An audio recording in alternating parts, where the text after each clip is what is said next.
Hoy tenemos la gran oportunidad de repasar los 10 mandamientos.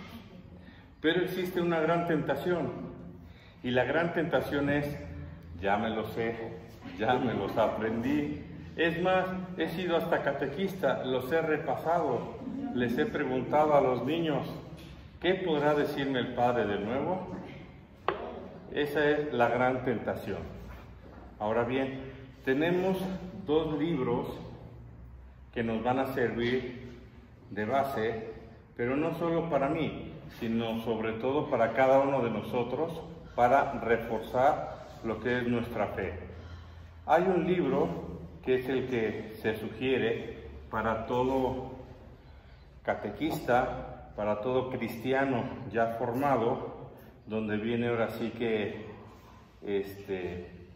todo el jugo, todo el sabor, todo el condensado, toda la enciclopedia de nuestra fe. Y es el Catecismo de la Iglesia Católica. Tiene que ser un libro de cabecera para todo católico.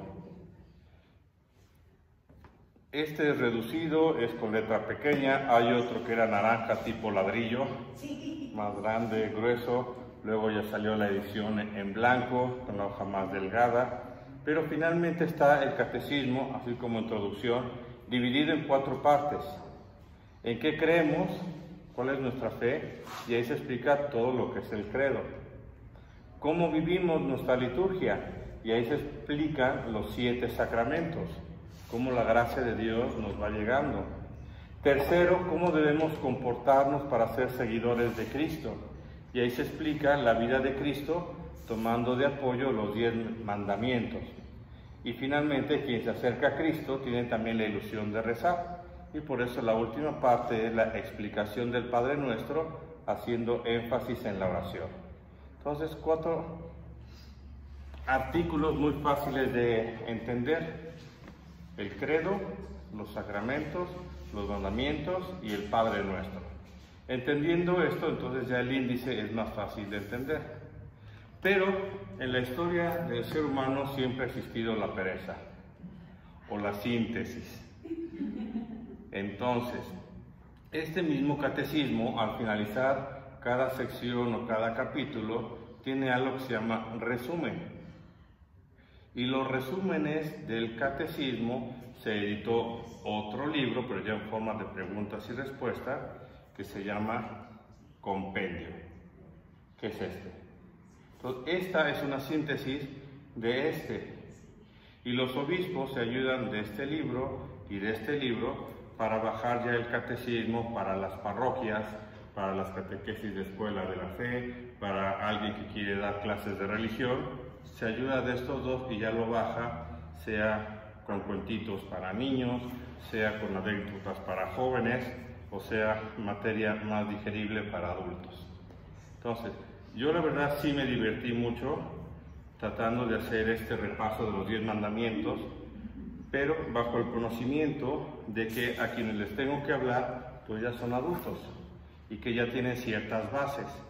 Por lo tanto, no me voy a detener en la tabla de Moisés, que si Moisés subió, que si regresó ciego, que si había mucha luz en su rostro, que si se tuvo que poner un velo sobre el rostro porque los demás destellaban tanta luz cuando se encontraban en la presencia del Señor, que si dio las tablas, después las rompió, hicieron un becerro, después se lo bebieron. Todo esto ya no lo sabemos, ¿sí? Pero sí les pido esta expresión moderna que dice open mind, mente abierta, descartar juicios o prejuicios sobre lo que ya sabemos o reconocemos de los 10 mandamientos. Por lo tanto, no se trata esta charla sobre algo que ya sé, sino de renovarnos en el amor. De eso se trata este recorrido de los 10 mandamientos. Para esto nos puede servir 3 ayudaditas. 1, el principio de no contradicción. ¿Alguien se lo sabe? ¿Alguien no lo sabe? ¿Ya ven cómo siempre se aprende algo? ¿Qué es el principio de no contradicción? Es un principio filosófico, en el cual palabras más, palabras menos, se dice que la afirmación de algo implica al mismo tiempo la negación de su opuesto. Por ejemplo, Si digo que esta bocina es negra, también implícitamente estoy diciendo que no es blanco ni gris, o sea que no es otro color, sino que es negro. También implica el principio teológico de vicios y virtudes. Hay virtudes, pero también está el opuesto, que son los vicios. Entonces, si yo digo que esta bocina es negra, su opuesto es blanco. ¿Por qué es interesante saber esto? Porque el repaso de los 10 mandamientos, si queremos renovarnos en el amor, no basta pensar, no matarás. ¿Cuál es el opuesto de no matar? Defender la vida, procurar la vida. Entonces, yo porque soy un católico, jamás hago faltas, pecados graves, pero existen pecados de omisión. Entonces, ¿hasta qué punto yo me formo para destruir la vida, para dar charlas sobre la vida? Lo contrario a mentir, ¿qué es?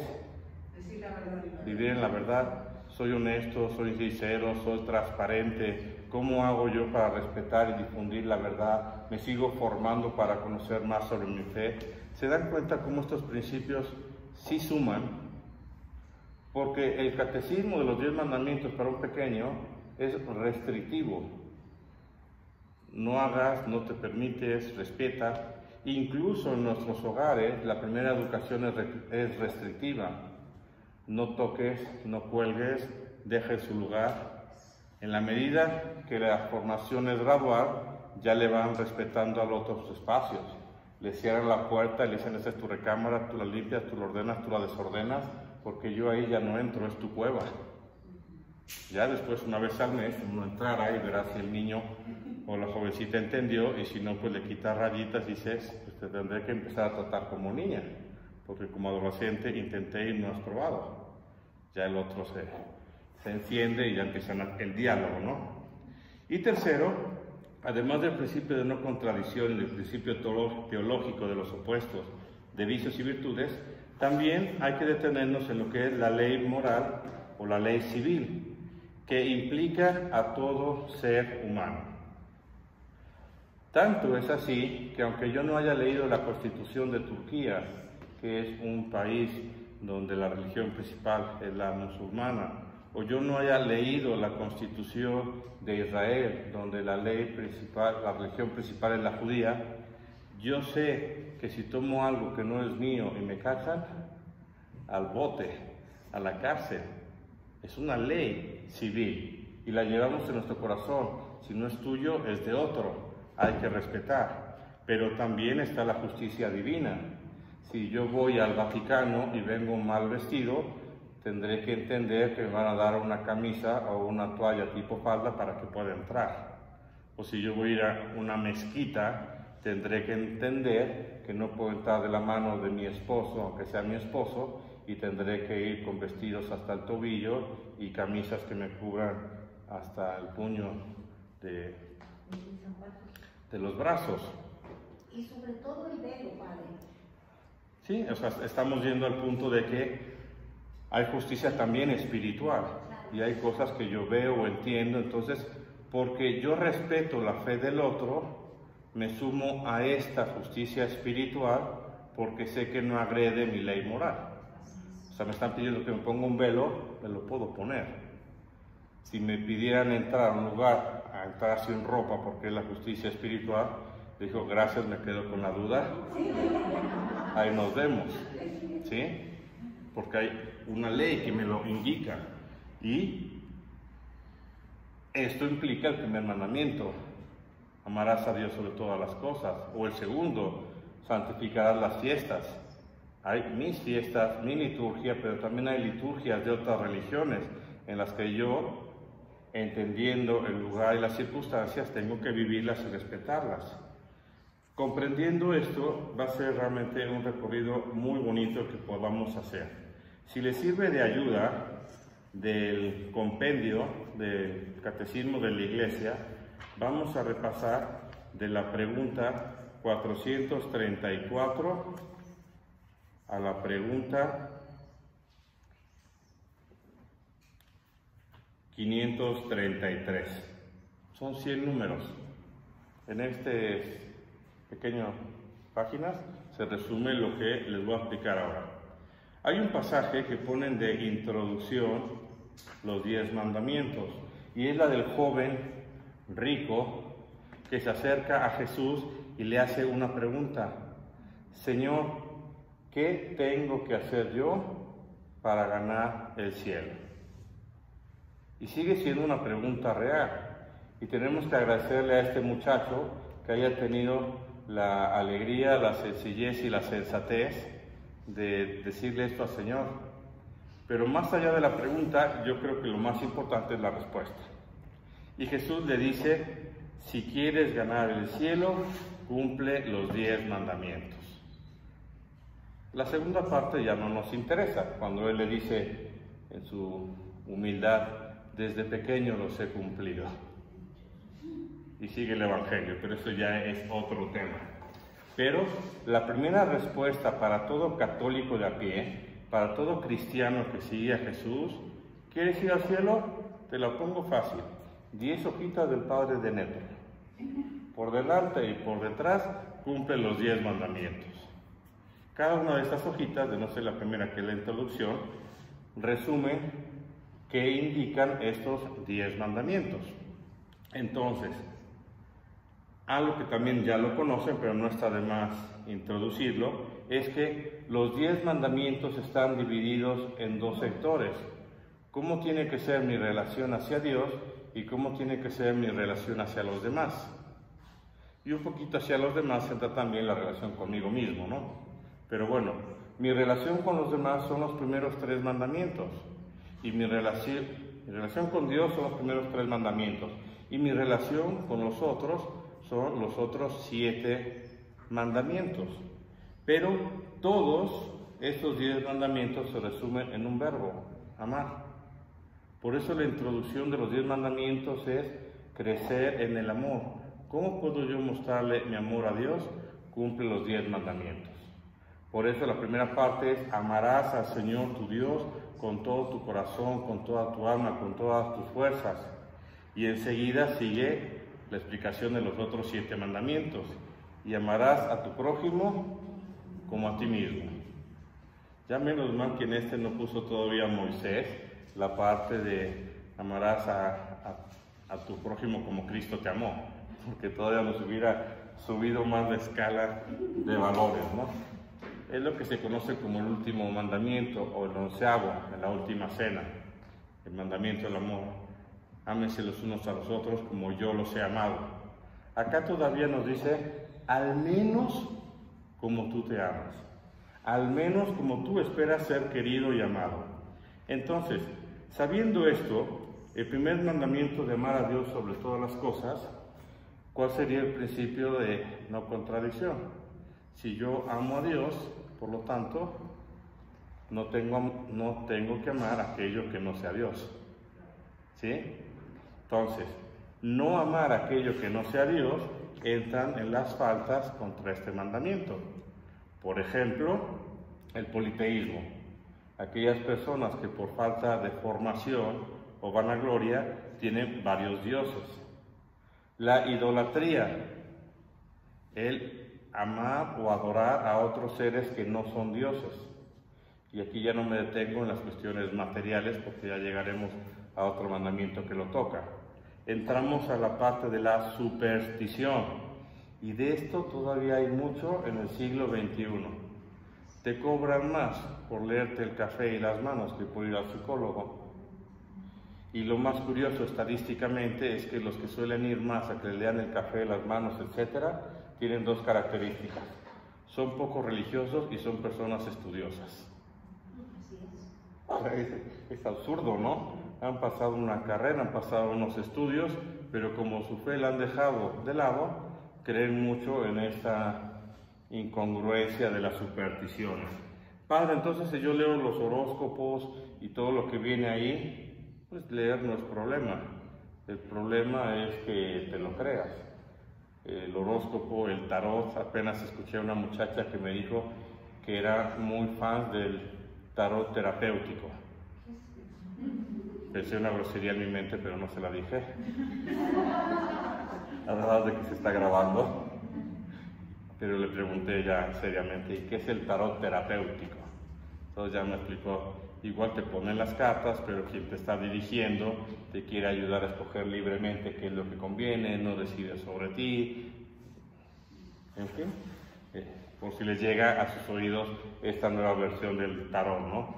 Mejor ve con un especialista, un psicólogo, un psiquiatra que tienen estudios y conocen inteligencia, voluntad, sentimientos y afectos, y es una antropología sana, a unas cartas que porque salió la espada hacia arriba o hacia abajo te va a decir tu destino. Esto va contra el primer mandamiento, la irreligión. ¿Qué es la irreligión?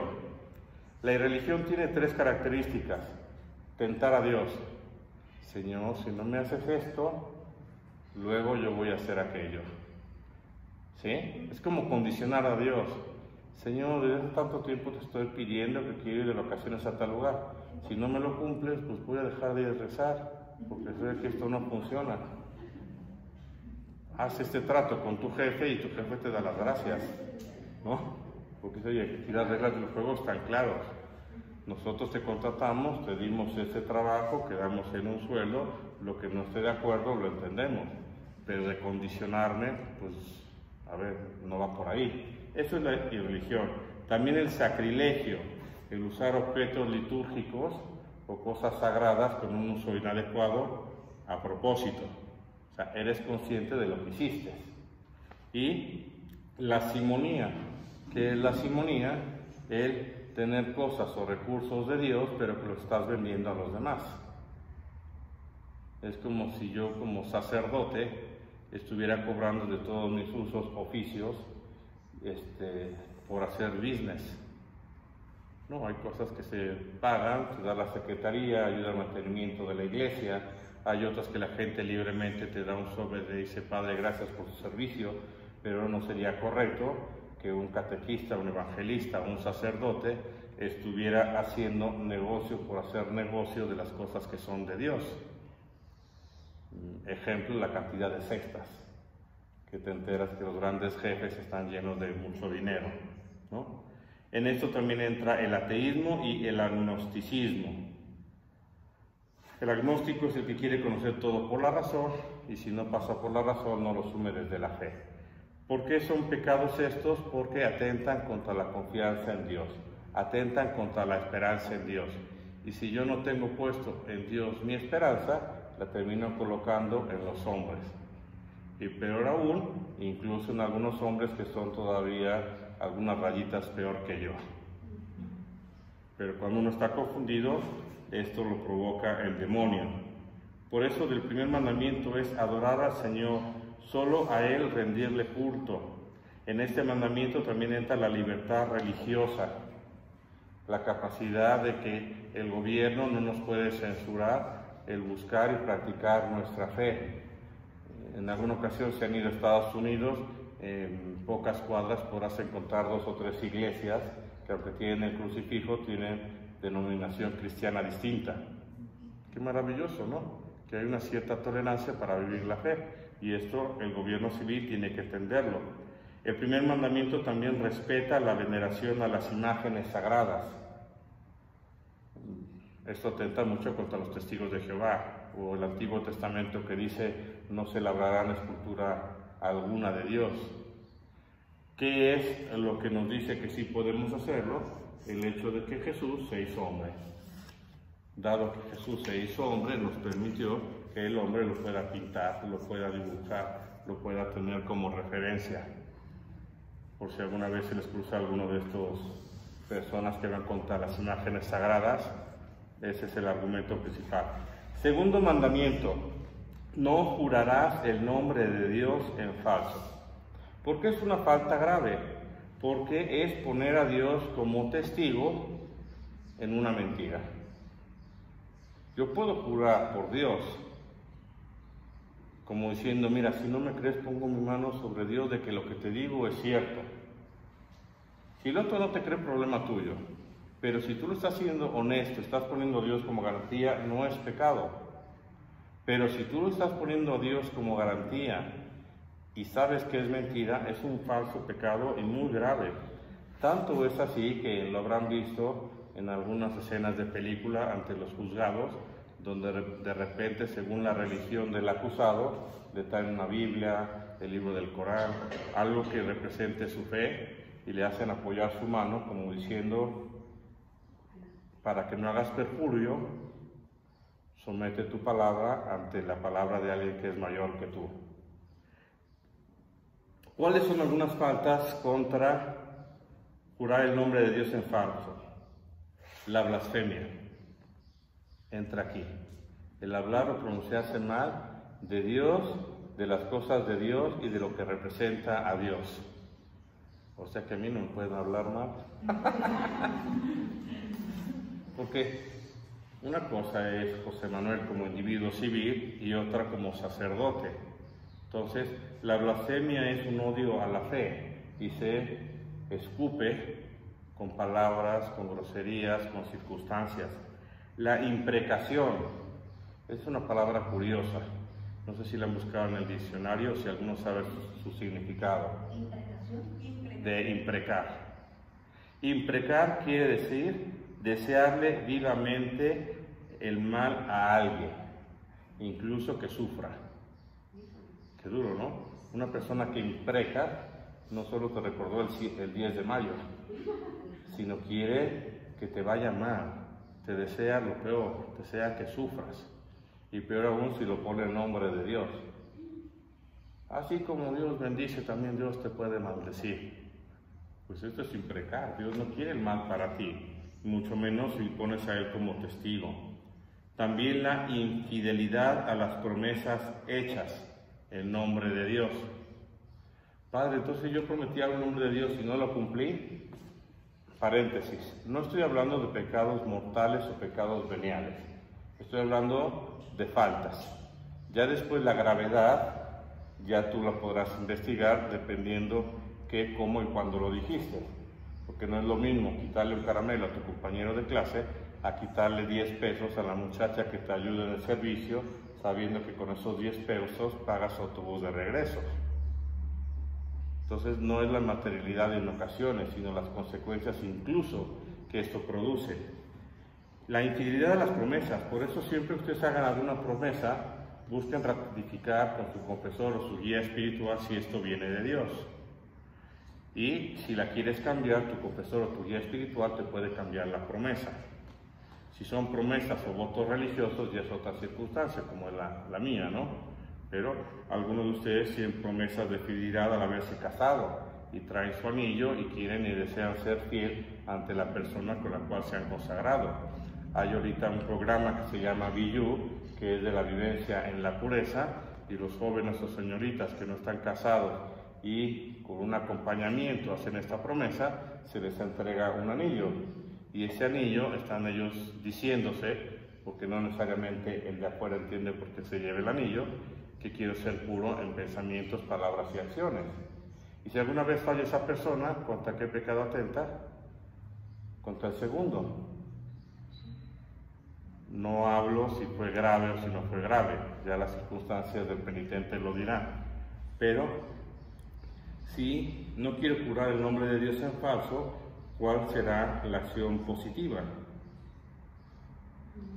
Si puedo jurar el nombre de Dios en cosas buenas, en cosas sanas. Entonces, mientras que algo es restrictivo, la parte opuesta es un abanico de posibilidades de cosas que sí puedo hacer o cumplir. Del perjurio ya hablamos, este sería el segundo mandamiento.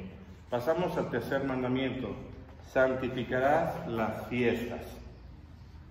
Se me hace interesante cómo van apareciendo los nombres de estos 10 mandamientos. Cuando lleguemos al 9, si no lo digo, me lo recuerdan, pero implica también un cambio de postura.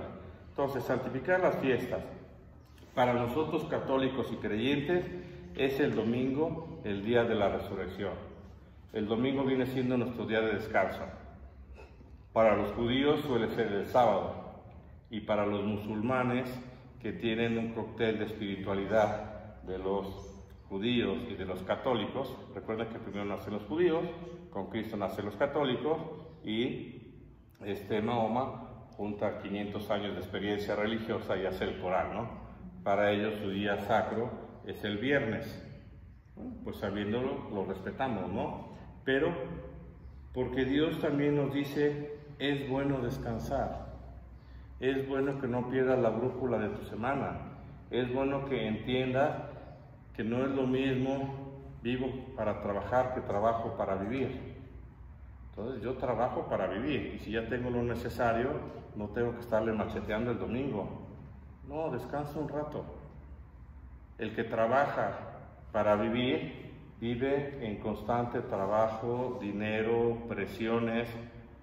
Se puede hacer cierta pausa cuando el matrimonio está empezando, cuando la economía de unos novios se acaban de casar, hay muchas necesidades, irán viendo las cosas de llegar a un equilibrio, pero después los suegros, los tíos o familiares les tendrán que hacer ver que sí es bueno, a ver, detente, hagamos una pausa, porque tu sábado en la tarde o tu domingo merece descanso. Por tanto, participa de la Eucaristía y abstente de cosas que impliquen el no poderle dar culto a Dios.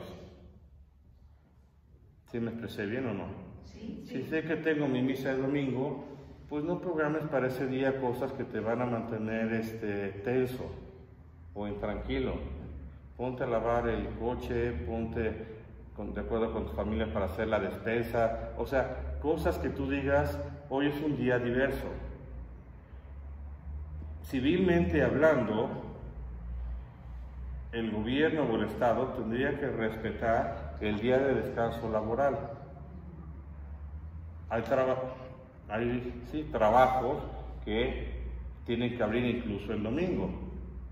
Bueno, si yo soy trabajador y tengo que ir el domingo, pues al menos el día que sea tu descanso, acércate a la iglesia, reza un ratito, ve que sea algo diverso y no que ese día de descanso sea un plus para buscar una chamba extra, porque si no, a largo plazo te va a cobrar factura la cuestión humana, la fatiga, y eso se convierte en decibeles de gritos, de enojo o de ataque psicológico. Es que yo trabajo todos los días, es que yo soy el que proveo, es que para mí no hay descanso. Pues tonto tú, ¿quién te lo pidió? Si es muy sano descansar un día, y es que es un descanso para que dediques un rato a Dios, un rato a tu familia y un rato a ti mismo. ¿Se ve qué bonito el equilibrio? Y puede empezar desde sábado en la tarde. Esto ayuda mucho a cuidar la vida religiosa, para que puedas meditar, reflexionar y tener un rato de silencio. Ayuda a cuidar la vida familiar, para que puedan jugar canasta, puedan salir a jugar golf, tenis o simplemente caminar en el jardín. Ayuda a cuidar la vida cultural, para que se pueda ir a un museo, se pueda tener un rato de estudio con libros distintos. Ayuda a la vida social, ir a visitar familia, parientes.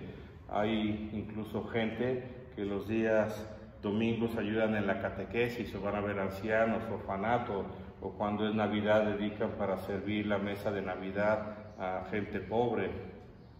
Pero si yo no hago una realidad este hábito tan bonito de lo que implica santificar las fiestas, imagínense. Implica también, por ejemplo, el saludar o cuidar a enfermos o ancianos. Muchos de los ancianatos, la preocupación del que llega ahí es ¿cuándo me vienen a ver?